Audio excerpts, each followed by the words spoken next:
Hey, amazing humans. I'm Danielle Boris, and I'm so excited you chose to join me for this episode of Unboxing Humans, the podcast where we unlock the human-to-human business model by uncovering what makes each of us a little weird.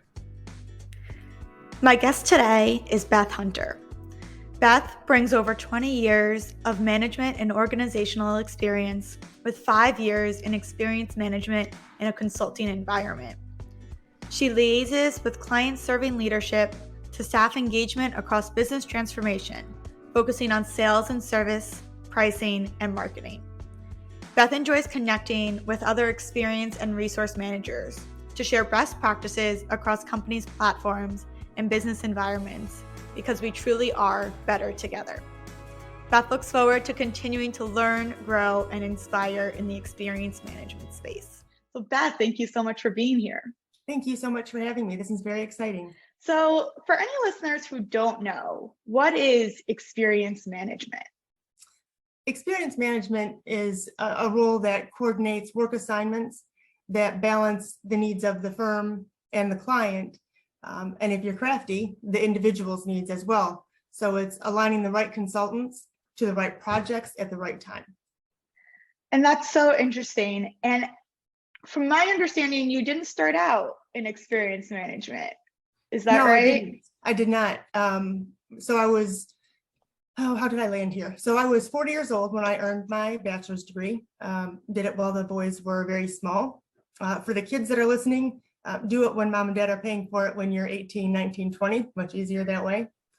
So by the time I earned my bachelor's, I already had significant work experience as well as leadership experience from volunteer positions I held in the community. I was the president of our homeowners association. I was the president in our PTO and other moms organizations as well. And I'm married to an executive. So my husband, Jim, he's retired now, living the life. But he has spent his career building cable companies and managing people. So I have all these experiences kind of at the perfect time, put me in the perfect place where I could serve in this capacity. So between parenting teenagers and the degree and the married to Jim, it provided the confidence for me to continue to seek successively challenging roles. And I was in a role at my current company. It was largely an administrative role, and I made a friend who had a friend, and I didn't even know that this role existed. So I talked to the leader about it, and I was sold. I knew that this made my heart sing, and I knew that this is where I wanted to be. That's so interesting. I actually didn't know that about you finishing your bachelor's degree at 40. Yes. Were you working towards it since your 20s, or it was something that you decided to go back to school for? All of that. So I was on the 20-year plan. So I'm the most well-educated bachelor degree holder you'll ever know. So when I went back to school, after we moved to Tennessee, there was a program for Bryan College, which is a Christian college in Dayton, Tennessee. And they had a program for adults that they took work experience and existing credits and put them together. And it was, I don't know, like 14 months long or something, but it was perfect. The way adults learn, it was tailor-made for Beth Hunter. I was so grateful for this program. So once a week, like on Thursdays, I think, but all weekend was homework. And I would be in the office writing another paper, and I could hear Jim and the boys, in the pool swimming or watching a movie or playing. And I had to dig pretty deep to persevere and see that through. And I'm so grateful that I did, because I realized how many doors it's opened for me to have that piece of paper. It's really, really important. And just the satisfaction of having it, like checking the box. I'm a box checker from way back. So just checking the box made me, it gave me enough confidence to go for those next higher roles. What was it about the degree that kept you going? Like when you heard your husband and sons playing, like, there had to have been something that aligned to you, right? Yeah. I think I knew that this was a good time in my life to finish it. It was a program that I could see the end of, and I wasn't changing my major again. It was going to be business. I wasn't moving anymore. Like he was building this cable company here, and we were going to stay for a minute. And I was stable, and I just knew that I knew for my development, I had to see it through. So I just kept pushing. Yep. Just felt something inside of you, like, this is it. This is what it's supposed to be. And it sounds like from the story you told a little bit earlier that your conversation with your colleague, you also had that same feeling. What does that feel like to set like that sense of purpose almost? It was that sense of purpose. It was a real aha moment for me, because when I spoke to the leader, the America's leader for experience management at my firm, she and I clicked immediately, sort of like you and I did. Like right away, I knew no matter where this was going to go from a professional standpoint, I had a buddy, right? And then the next person that I talked to about the role said something to me that resonated with me. So my love language is words of affirmation. If I sense that you're listening to me and you like pat me on the head and tell me I'm good, I will follow you no matter what.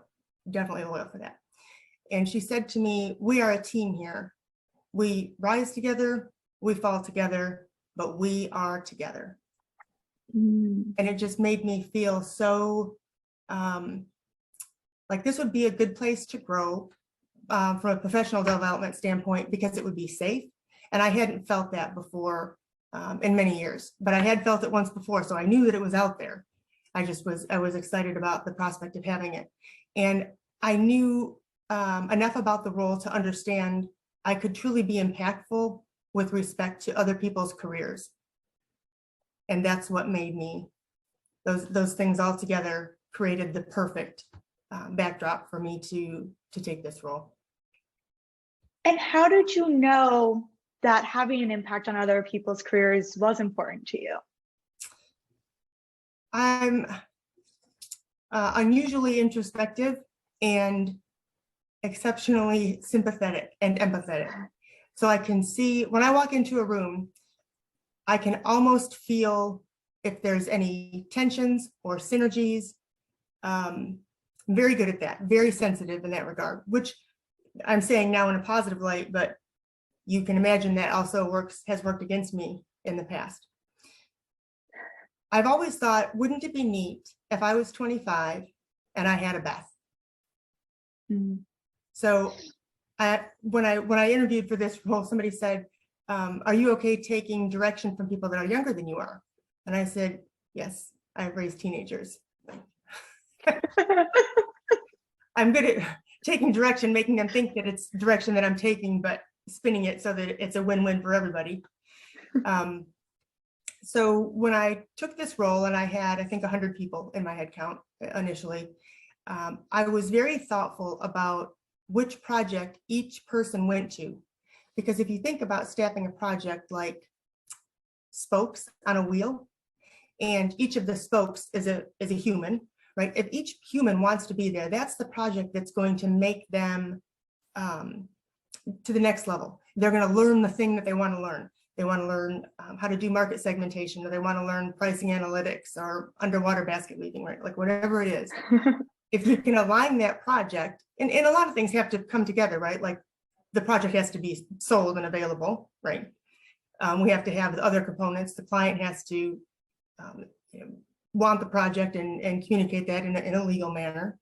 So all of these things come together. And if the project's aligned such that every person on that project wants to be on that project, think about how much better that team will perform as a high-performing team. And then the people are happier, the team is happier, the company is happier, the client is happier. And then, client buys new work or refers us to another client, and it perpetuates. So it's paying it forward, but it's being very intentional about the alignment on the front end. I love that analogy of spokes on a wheel, because the image that immediately came to my mind is even just one spoke being a half an inch too short, right? to meet the edge, right? To be plugged in. And it affects the entire team. Even if that's the spoke that's available at the time, right? If we're using the analogy of talent, right? Well, I just need this done, right? Well, I need this wheel finished. So who cares? I'll just plug this spoke here, but it doesn't fit. Oh, I love that so much. And now for the rest of the day, I'm going to have like the image of the spoke and wheel turning. And oh, thank you so much for saying that, because it's so rare that we actually hear, whether, you know, it's as an employee or, you know, as a leader, right? This idea of everyone can truly win together. And I'm curious what factors you look for when you decide who should be on that project, which spokes fit perfectly into the wheel together. Communication is job number one. So I don't align people to projects without speaking to the people and without having the people speak to the project team. That's very important because I have very little working functional knowledge about what my team members do when they get out there in the field. I don't understand how to do CPQ, configure price quote is one of the skills that they have. I have no idea how to do it. I can spell it, and I hope that there is you know, means by which our company gets paid for it, right? Like internal processes are checked to do that. But it's my job to think through the pool of people that are available and aligning them to the projects that are available at the right time. And sometimes that means asking a partner if the project can start a week sooner or a week later, right? And of course, that's going to involve communication with the client, and we are at their behest, because that's, you know, that's really at the end of the day why we're all here. But I do think it's very, very important that there's communication. I think it would be very frustrating to be 25 and brand new in the business world and get an email from your experience manager that says, you know, congratulations, you've won your staff now on project X, Y, and Z. Bye-bye.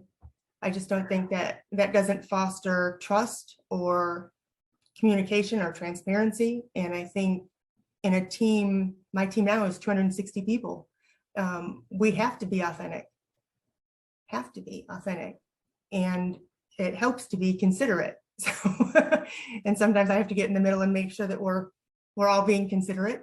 But I lead by example, and I make sure that all of the spokes have agreed to be part of the wheel before. Now, and part of, like, let's be honest, right? Like, we're here to make money. So sometimes you have to be part of a wheel that isn't exactly a right fit. And I'm sorry for you, but you will learn something in the process. And next time we'll try harder to make that. So flexibility works both ways. What I'm thinking about right now, right, is something that I hear so often from leaders, never from you, but so often from other leaders, which is, well, they, of course, meaning the employee, right? The employee has to have the right skill set. And how do I know if they have the right skill set or not before I put them on the project? Yes. And here I'm hearing from you, right? Well, I don't, work with them directly on their skill set, right? You are independent of that. Yep. So how do you navigate knowing who has those skill sets? I assume with the project owners maybe, but also with what the team members are telling you their skill sets might be, maybe from a previous job or some outside of work experience, like you had, right? You had all these experiences that maybe weren't on your resume, but that definitely impacted you. Yep. That's a very good question. So when I first started this role, and I knew, now I don't have any functional knowledge about what these folks do when they get onto their project, but then I didn't even know the vocabulary words. I mean, it was like alphabet soup, and it was like I landed in a brand new place. So I, like any 50-year-old would, I opened an Excel file and I just kept a list of things that Danielle is good at.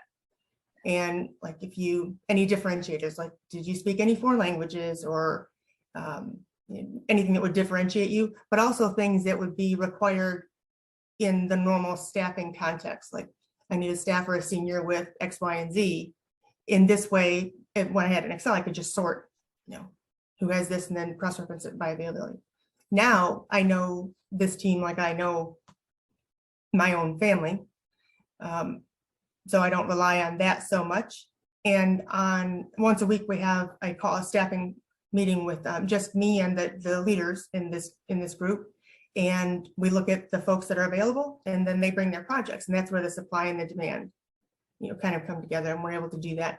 And the partners, after having worked with this team for many years, see like Danielle does this and Beth does this, right? So they sort of know the people that they've worked with before, if they would be good fits or not. It is challenging when we have new hires come in because they don't know what Susie has, and they're so comfortable with Beth and Danielle.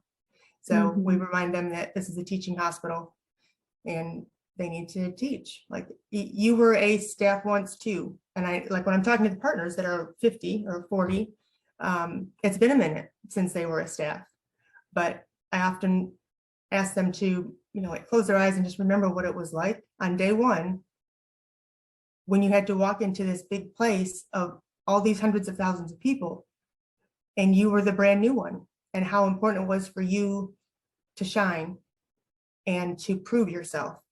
And you wouldn't be where you are now if somebody didn't take you on their project or have confidence in you. So asking them to kind of pivot their frame of reference is very helpful. That served me well there.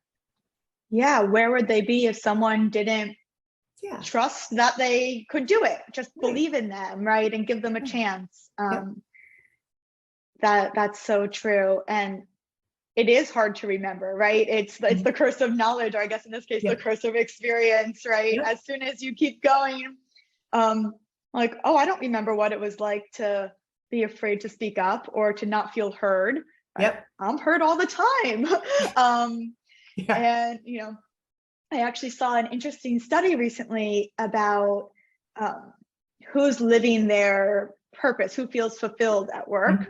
And it was 85% of senior leaders feel fulfilled in their jobs and that their jobs align with their sense of purpose, but only 15% of frontline workers and managers. It was the exact inverse. Wow, interesting. And it really stuck out to me because when we feel something, I think as humans, it's natural to think, well, everyone else also feels this. Everyone else also knows this, right? And the idea that someone else could be having a completely different experience is sometimes really hard. I guess this is leading me to, how do you convince them of this? You said close their eyes and imagine. What are some other tactics that you use? Tactics. Well, I mean, at the end of the day, right, we have this pool, this population. So it's somebody that you would select from this pool. And if not, then there are mechanisms that we can leverage to look outside of the pool. But it behooves them to find somebody in, because then they're training the talent that's under them that will continue to grow. So we do, in our model, it's an apprenticeship model, and they grow from one rank to the next. And for the more junior resources, it benefits them to stay aligned to this group because it's this population of leaders that will vie for their promotions. Right, so they need to be working with so that these people can contribute to their feedback in a way that's constructive. For the partners, how do they get convinced? I think they get convinced because they're ideally part of the recruiting and the hiring process. So the people that they bring in are people that they've selected to become part of the larger team. And we share between and among, right? So it's not in my population, I have 3 sort of pillars within that. And within these 3 pillars, there's specialties. So there's marketing, and there's pricing, and there's sales and service. And the 3 go to market together often-ish, frequently-ish, sometimes-ish. So we share resources between and among. And the more junior the resource, the more fungible. And that's kind of the fun thing, because then you see the junior resources kind of picks the tribe, like, oh, I really like Salesforce effectiveness, so I'm going to do this more, or I love this kind of implementation work, or I love this kind of strategy work, or I can't get enough pricing, or marketing makes my heart sing. And as they grow up in rank and they become more specialized, and they promote, and then it's their job to teach the ones coming in. I've been in this role long enough where I'm seeing senior managers that I had as staff and seniors. So now when we get new staff and seniors, my point of, hey, remember when? I'm like, I remember when. I remember. So now I can speak with some better degree of authenticity about it. But I don't think it takes a lot of, we are so robust in our recruiting process that we generally don't have people that, the convincing part is you don't know them yet, right? So. You don't know them yet. Yeah. I love that. You will know them, and you'll love them just like you love the seniors that you have now. So. And, we were talking about authenticity and all of this, apprenticeship model, and how everyone really wins together. And it basically seems to come down to me of people first management, right? If you put the humans in the right places, the spokes in the right pieces of the wheel, everyone wins together. Yep. I'm wondering, what were the early signs to you that people first management was the best path forward, like for the employee and the organization? Is there something either in your current role or earlier on in your career where you were like focusing on the people? That's how we do it. So there's more staff and seniors and managers than there are partners.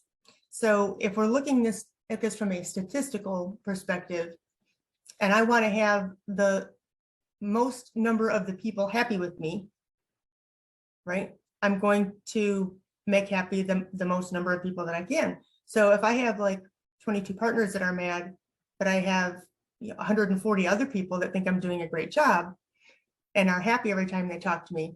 So what reinforced the behavior of people first is every time I talked to a staff or senior that was on a project that loved it, then that behavior was reinforced. For the partner that said I didn't want to take the new staff or the new senior, after the project, the partner ended up usually really developing a relationship with that staff or senior.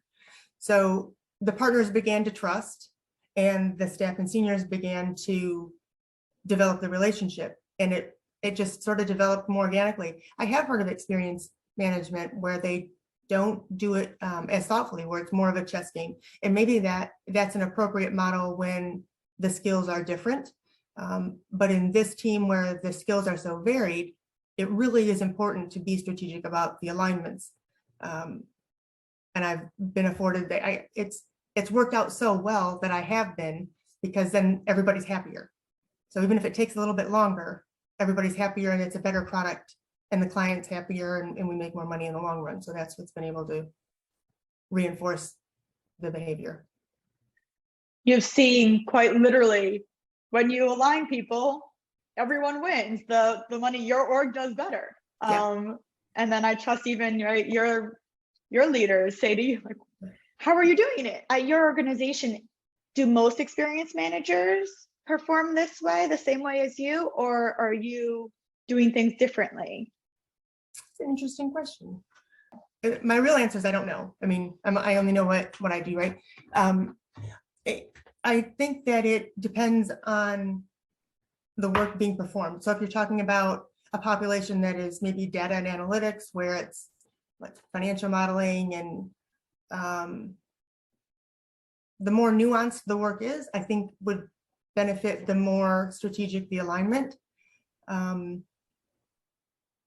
I think I work with people who I respect a lot, not just in my team that I manage, but in my cohort experience management group. And I think they are as sensitive as their leaders allow them to be with respect to aligning resources to projects. And that depends on a whole ton of things, like the economy for one, right? So just in the last couple of months, we've seen a dip. So you see our leaders are a little bit, cautious, right? So we want to be we want to factor in all of the things that we can as we make these decisions. And if we're selling work that the staff and seniors like, that's a lot easier to get their buy-in. And if we're selling work that, that they don't love to do, then it requires a little bit more, finesse. But there again, we're here to make money. So sometimes you just need to do it, and they understand that because I'm so sensitive usually, right? So that's how the flexibility works. And I have this conversation a fair amount with leaders, right? Of what happens if I can't give a team member a project that they want.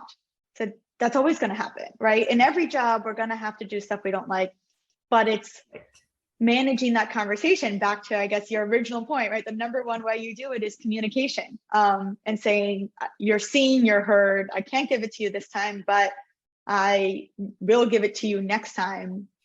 And because you do that, they trust it, and then they're even more excited and even more loyal. They believe. Yep. And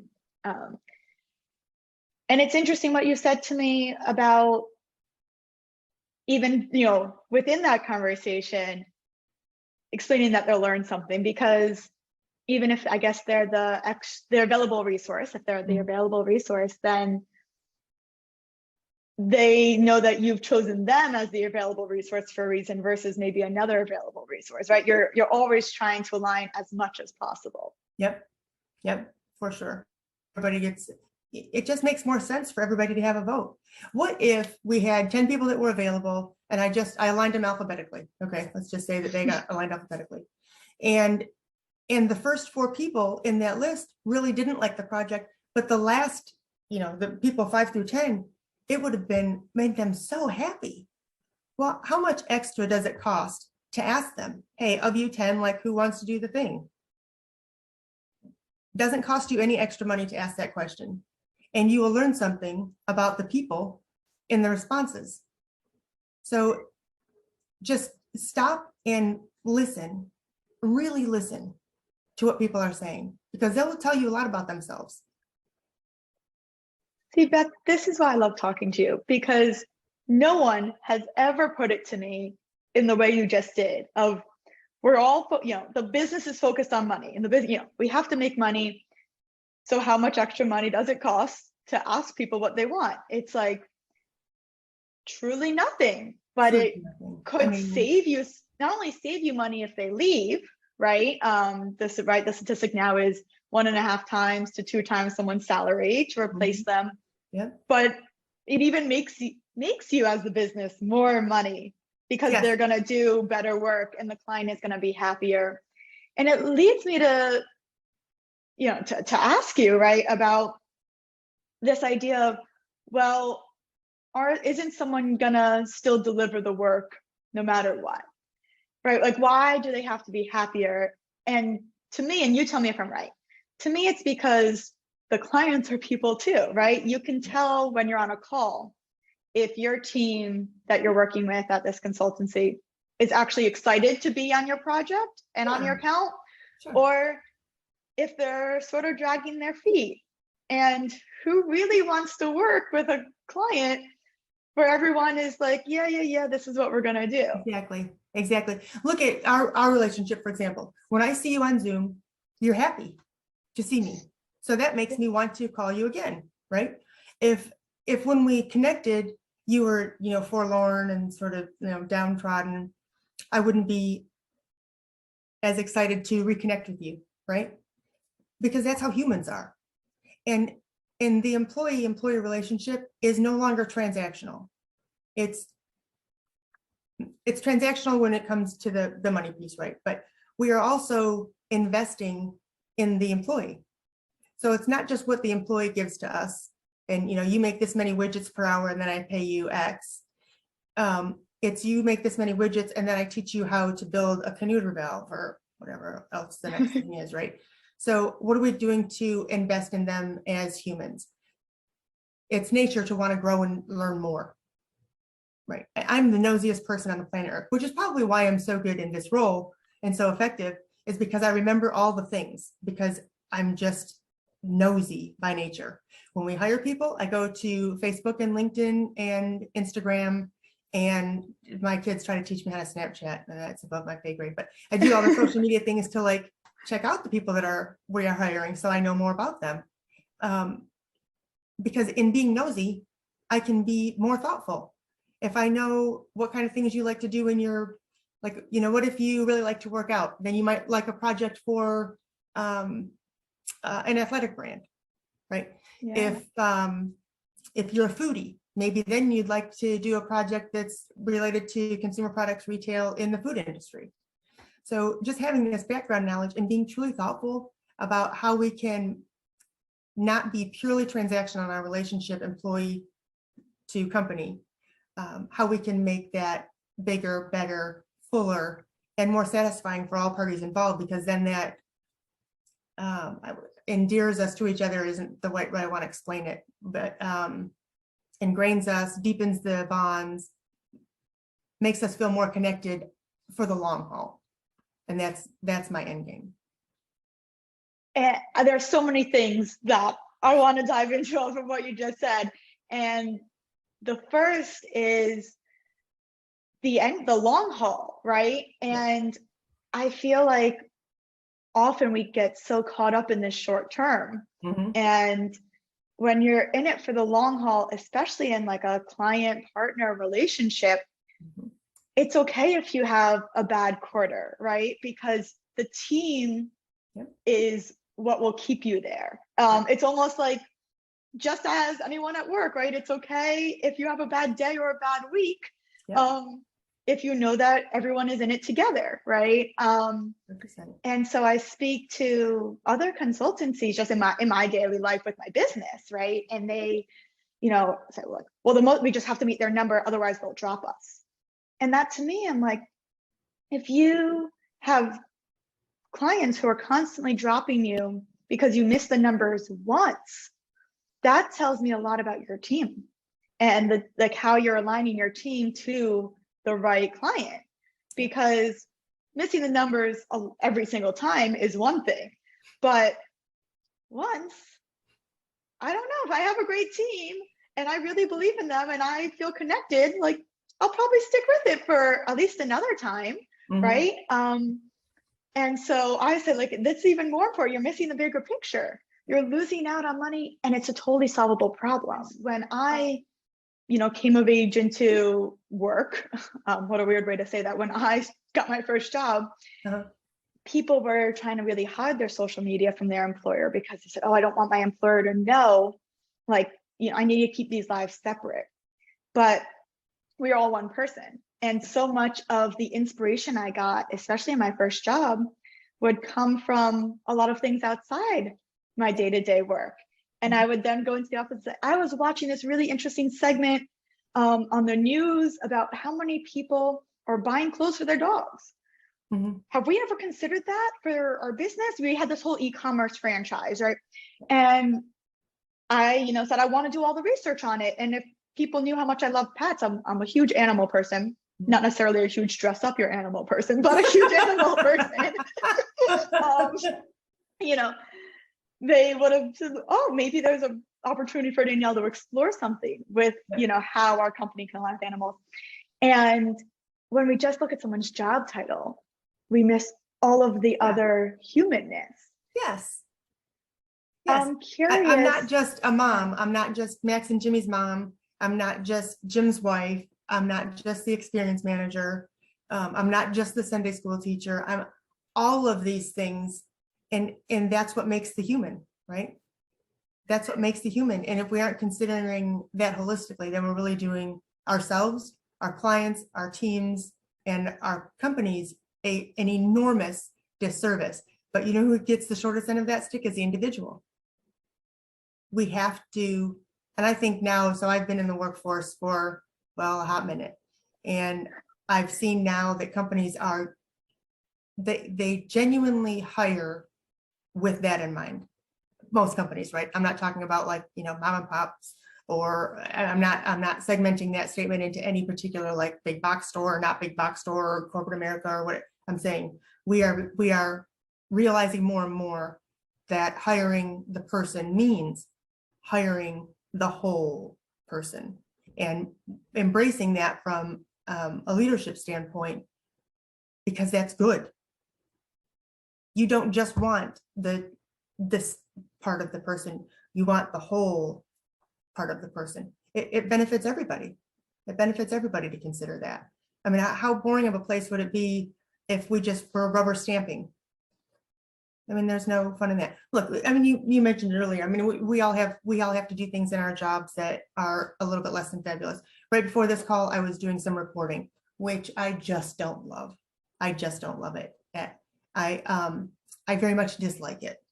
If I could spend my day aligning people to projects that make their heart sing, and somebody else took care of all of the administrative paperwork and the utilization calculations and the analysis, what if this and what if that, the world would be a fabulous, wonderful place. But I can't just pick and choose the things of my job that I have to do, because like I'm paid a salary, the whole salary. They don't just give me like this much of the salary for this much of the things I like to do. They give me the whole salary, which covers even the yucky stuff that I don't like. If I didn't have to work, I would be out paddleboarding with my dog. I would be running. I would be digging in my yard. I love to, like, the dirtier I can get, the happier I am. When I come back inside and I'm just covered in mud and sweat and it's totally gross, I'm so happy, so happy. I would spend all my days like that. I have a friend who has a golf course, and I tease her all the time. I'm like, if your husband would just hire me to go play in the dirt all day long, I would love that. But we have jobs that include parts of the jobs that we don't like, but it's that piece of the job that we don't love so much. That's what builds the grit. That's what makes us appreciate more the things when I do get to paddleboard with Ella, or when I do get to spend my time staffing and not calculating and playing in Excel. It makes those times so much sweeter when we are doing the things that we really, really love. And when we're doing the things that we don't love, we are totally learning. My brain is getting wired to, Alt NV builds a pivot table. That it frightens me that I even know that in my, like, I can just come up with that right now. But I've learned so many things, not just little tasks like that, but things that have changed my worldview by virtue of doing the things that I don't really like. We have to do them. We have to do them. I wish that you could play this podcast and everybody would be like, oh, I would love an experience manager like that. It just seems like rainbows and unicorns and pixie. I mean, it seems fabulous. I would make it as fabulous as I can. But there are things that we have to do that we don't exactly love to do. But the key is to listen to each other and be self-aware and be sympathetic and empathetic enough so that we're investing in each other as a team. I think what's even like really at the root of it, but like, basically it's all relative, right? It is sort of what you're saying. And I would even venture to say, if you did lean into digging the dirt all day, right? And that was what you did. You're sitting here like, I love it. I want to spend all day doing it. You would suddenly say, well, I really hate this part of it, right? Because what's your sole focus? And, I experienced that, in being an entrepreneur. And then, I experienced it again when I became an author. And I was like, I love this. I love this. Love this. Oh, now that I'm really, really focused on it, I really don't like this part that I never considered before because I love it all so much. And then, happening, I said, I love writing. Oh my God, what am I doing with my life? I should just be a full-time author. I had those moments because I loved it so much. And then, after I focused on it for a little while, not full-time, but, the more I got into it, the more I was like, I'm so glad I'm not a full-time author because there's so many parts of it that I, get to now balance with being an entrepreneur and being a podcaster and all the other things that I get to do, which just adds to the happiness, right? It adds, I get to do so many things, and each one of them has so many pieces that make me so happy and that I enjoy so much and that really give me energy. Don't you have more respect for authors now that you've written a book, because now it's not all as glamorous as you thought, because now you've been digging in the weeds. And you know what? And I also recognize, right, that I enjoyed specific parts of the author journey, right? Yeah. But the author sitting next to me did not enjoy all of the same parts as me. Yes. So even though we both have the same title of author, Yeah. right? Even let's say nonfiction business leadership book author. Yep. We did not enjoy the same parts of the process. Yes. And it gets me, it's equivalent to me of just a job title, right? Just because we have the same job title doesn't mean we're the same person, and doesn't mean we're totally interchangeable, because every single one of us is unique.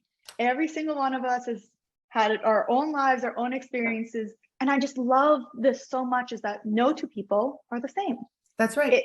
That's right.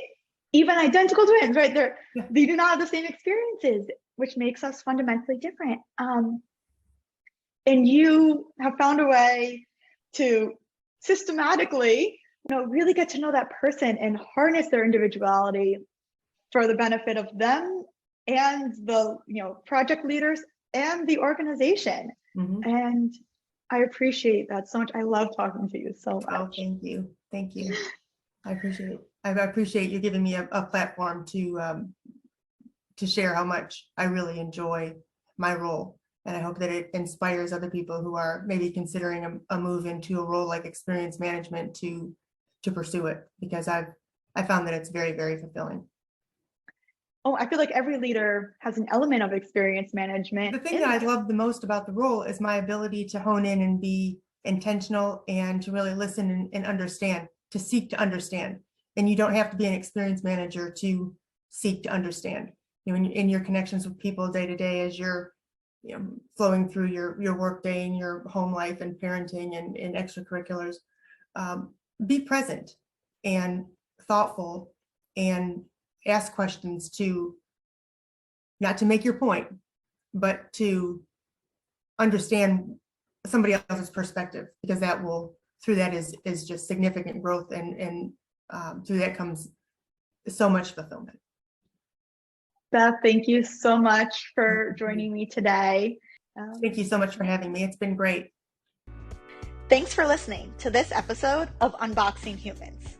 Check out our show notes for more information about our guest, and don't forget to subscribe.